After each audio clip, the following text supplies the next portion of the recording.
And we're back. Sorry about the delay for those of you watching us live. I had to go back and rewatch a couple sections of this again, and again, and again, and again, to catch all the stuff going on, because damn, that's just flew by, didn't it? Holy schmoly.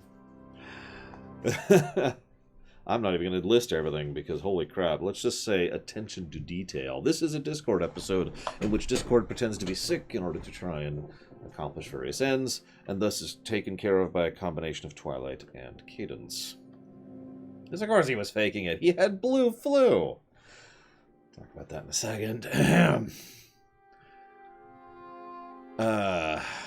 Right, hang on. Who wrote this episode? Shoot, let me look that up really quick.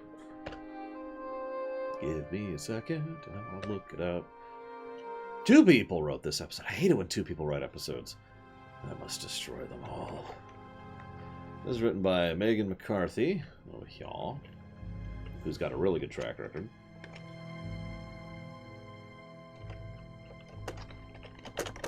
Oh yeah, this is episode 3's a Crowd, which is either the 11th or 12th episode. What's funny is even some sites that listed as 11 listed as happening after episode 12, aka the Pinky Pride episode we've already covered. Moving on. Let's look at our notes.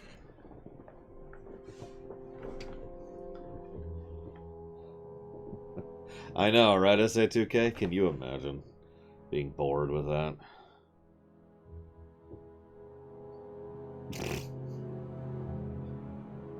So, the episode begins. Yay, we get to be... I've got the best news ever. I get to go... My sister, Cadence, is coming to visit. Yes! Then Fluttershy comes in, and she gets to go observe the rarest of all creatures in all of Equestria. The Breezies.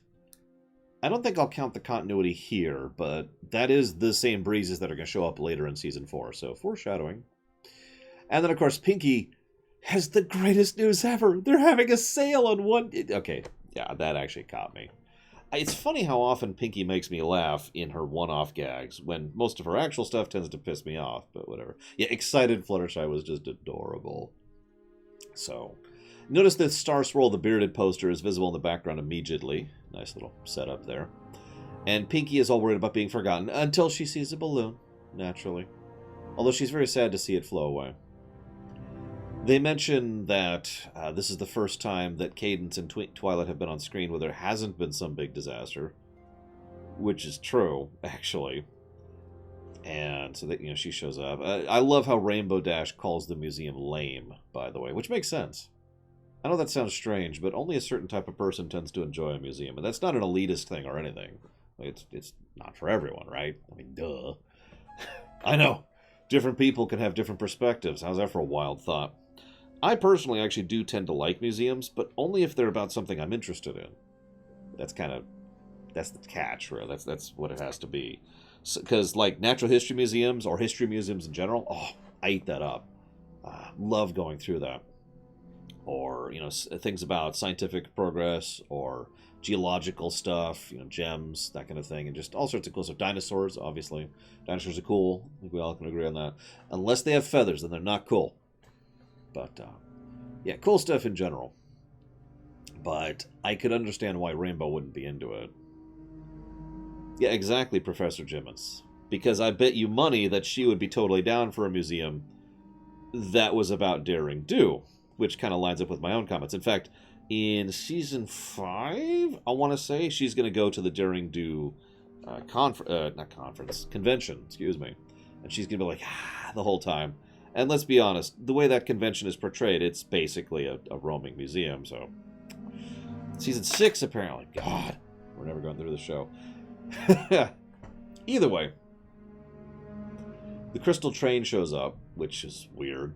I do like the tiny little tidbit and that a crystal pony and a non-crystal pony are her personal guard, kind of showcasing the connection between the two people, and just a very, very brief thing that helps showcase the cultural side of the Crystal Empire. I like that. Good touch, good touch. But, oh yeah, Flash Sentry was there. Apparently, that was actually something people were pissed off about. I was reading about that. And what it was the woman in charge actually said that he wouldn't be present But the animators, completely regardless of that, decided to put him in as just a little gag in the background, so that explains that. What really pisses me off, though, and makes this episode the worst episode ever, is they don't do the ladybugs thing. This is the first time that Cadence and Twilight have seen each other. They didn't do, ladybugs, etc. They will do that in the future after now. What the hell? Anyways. So, this is when Discord finally enters the episode. And Discord's awesome, of course. I don't feel the need to add to that. I mean, is there such a thing as a bad Discord episode? I guess we'll see as we're going forwards. But then Discord decided to... Discord has blue flu.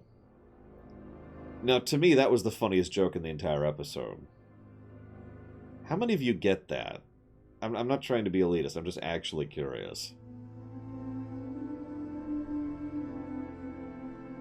In fact, I wrote down the word-for-word definition of blue flu to share it with you guys, for those of you who didn't catch that.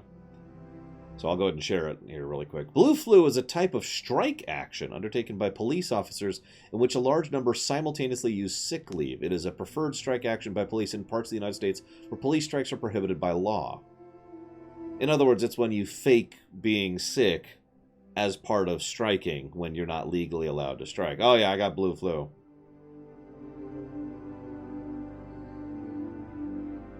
Clever.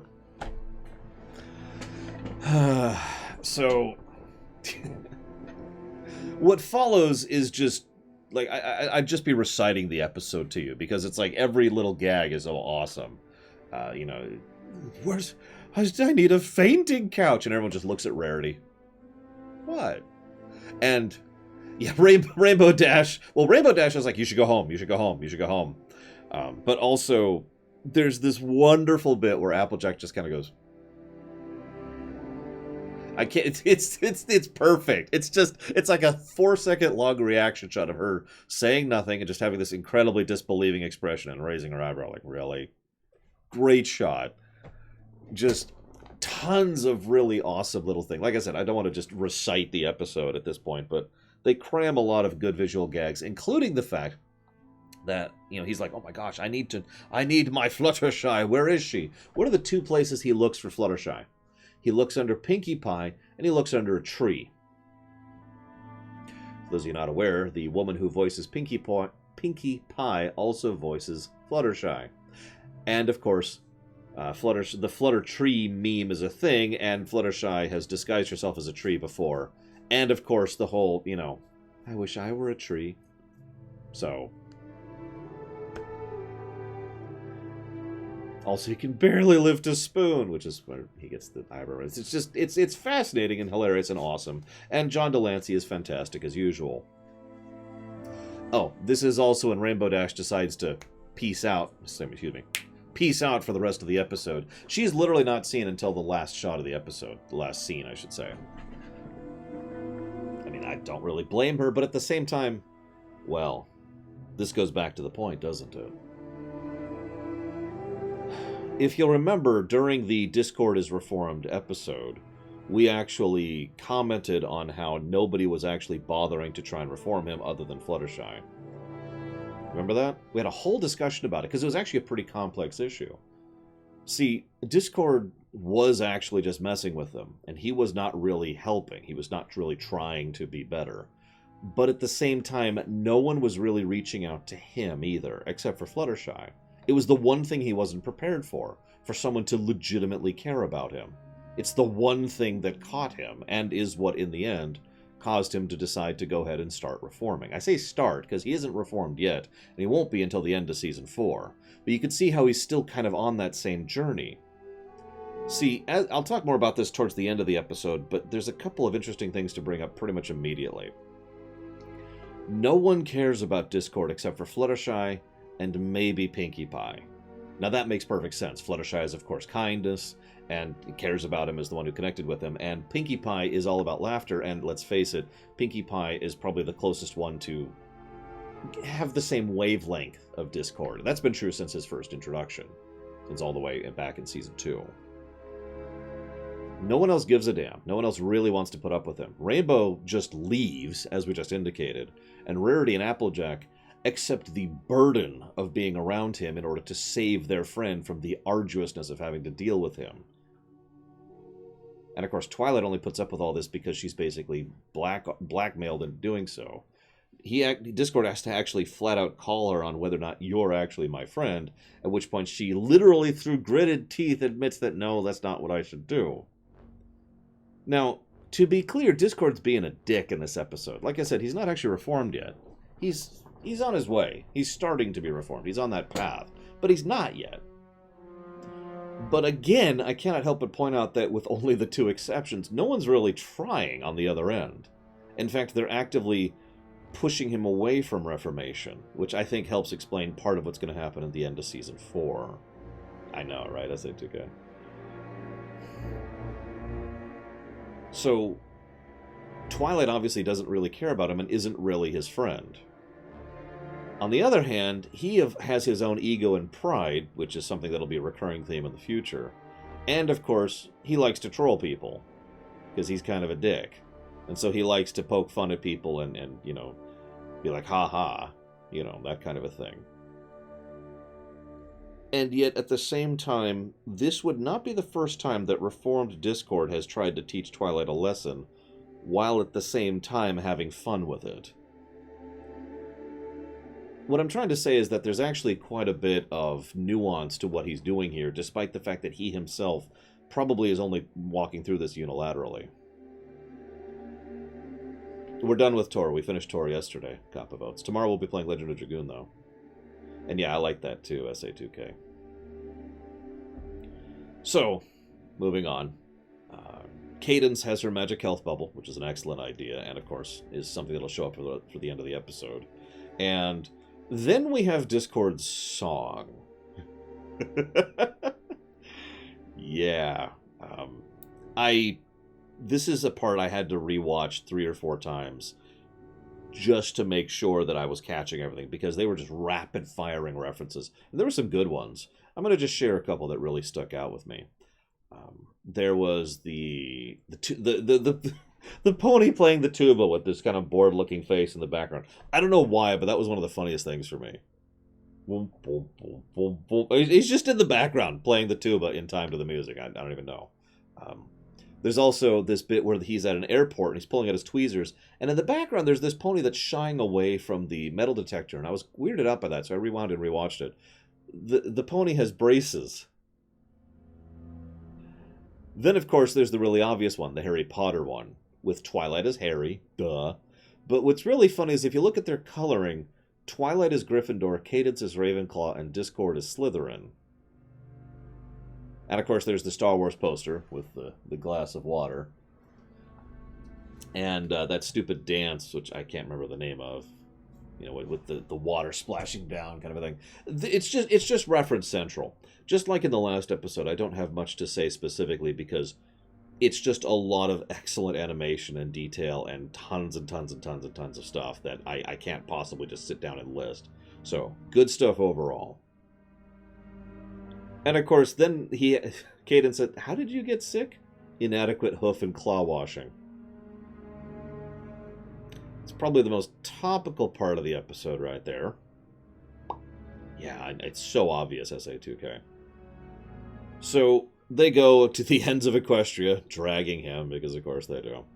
And there's this cool little effect they have where they have both of their colors' auras around something as they're lifting it, which they consistently use. I don't have much to say about it other than that's a cool idea. And again, tiny little bit of world building and showing how people can combine their telekinesis, for lack of a better way to put it, in order to do stronger or more difficult things. So they pull up the thing, and that's the Tatzel worm. Oh yeah, there was a Fear and Loathing reference, which I can't stand Fear and Loathing, but it was there. Sunglasses, map, obviousness. The Tatzel worm shows up. It's very terrifying in its own right, very Mexican-y kind of a look. And then they defeat it, and then it's gone, and then he's off, and he's just super happy about everything. Yeah, oh yeah, so there's 2 things I want to point out. First of all, Cadence mentions she's not used to flying, and at no point in time is she really as bothered by Discord as Twilight is. Twilight's the one who's just like, ugh, and again, literally through gritted teeth. Cadence is just like, no, it's okay. Don't worry. Anything else? Like, she'll ask questions and she'll raise eyebrows, but she's just kind of going with it, right? It's a nice little bit of foreshadowing for her comment on this is nice to have. I'm glad to not be waited on hand and foot like I'm a princess.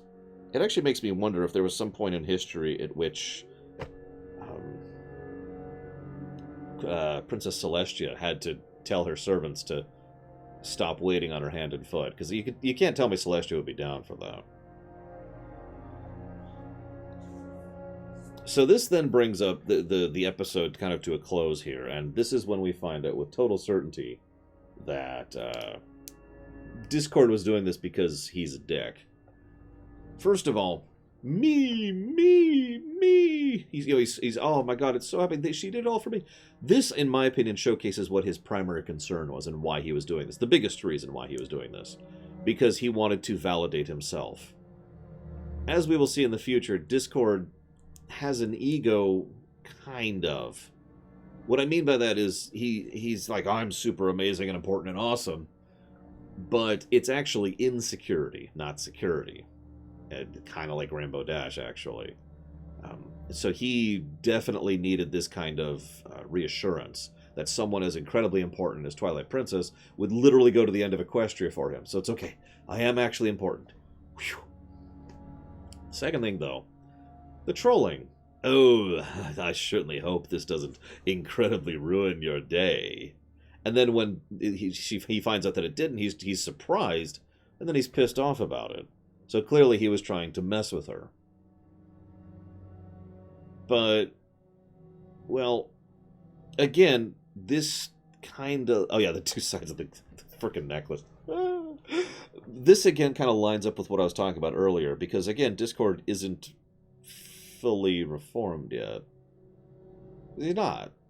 He's getting there. He's not as malicious or malevolent as he used to be. He is still mostly just messing with them. And, like I said, confirming for his own, not anxiety, his own lack of self-worth kind of a thing. But again, Twilight hasn't been writing him, hasn't been going to visit, hasn't been trying to do anything to interact with them. And yet, as we find out in this episode, Fluttershy has been maintaining regular contact with him like a friend would. In short, the only person who really is trying to reach out to him is Fluttershy, demonstrably. And again, I think this is very important because this is going to come up at the end of Season 4.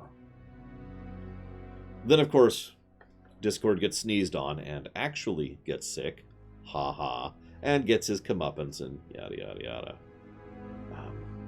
Yeah, I did notice that, SA2K. Twilight constantly is like, I'm not super important, and he just keeps talking over her as she's doing it. Now, I didn't forget, don't worry. There is an entry in the book for this one, by Twilight, of course. All I wanted out of today was a nice, relaxing day with Cadence. After all, the 2 times we were together, things hardly went smoothly. Her wedding to my brother, she'd been trapped at the bottom of a castle, was being impersonated by the Changeling Queen. My visit to the Crystal Empire, King Sombra attacked, just once. I'd like to have a day with Cadence when the fate of Equestria wasn't hanging in the balance. I had such a great day planned. The Star Swirl the Bearded Traveling Museum was in Ponyville for 1 day only. What could be better than spending the day with my best friend's sister-in-law, Combo, while looking at Star Swirl the Bearded artifacts? Reading his old manuscripts, seeing which of the bells from his cloak was on display. Totally the best day ever. That is, until Discord showed up with his blue flu, mucking up all my plans to try and have a nice mellow day with Cadence. It wasn't bad enough we had to play nursemaid to his fake illness. He sent us on a wild goose chase to the end of Equestria for a remedy, and had us battle a Tatzelworm. Oh, it actually named it here. On the one day when the fate of Equestria wasn't in our hooves. I think it's pretty clear my visit with Cadence didn't go the way I expected. But, in the end, I realized that when you're with a good friend, even the most chaotic day can wind up being a great experience that brings you closer. And despite the complexity of Discord, which is an important part, and this is part of the Discord story arc going across Season 4, that is the Aesop. How many of you have ever sat down and planned out what you're going to do with someone, especially someone you haven't seen for a long time? Or, you've really missed. And you're like, we're going to do this, and this, and this, and this, and it's going to be great and awesome, and it sucks.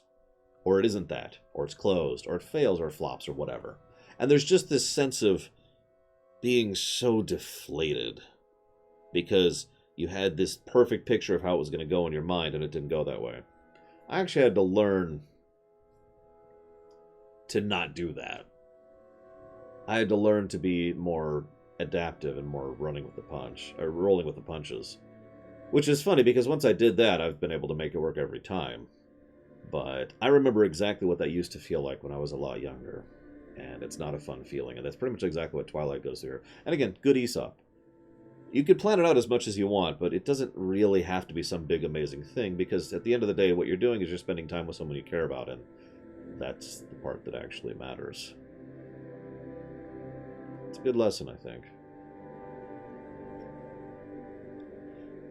I put Glass of Water pretty high. I've been keeping track of the songs as we go. It's in the best songs, and I really like that song. But I'm not sure how to rate the episode. I think the episode is a bit hindered by the fact that Discord's a dick, and it's clear that that's his primary objective, is being a dick. But at the same time, like I said, it does actually make a good degree of sense. And it's a Discord episode, and the song's fantastic, and the animation quality is amazing. And the episode made me laugh several times, legitimately. So yeah, I'm kind of leaning towards orange for this one, which I think is the lowest ranking Discord episode we've done so far. But which means, now this is funny because Megan McCarthy has a lot of orange in her list, so that's just kind of par for the course for her. So go figure. Really?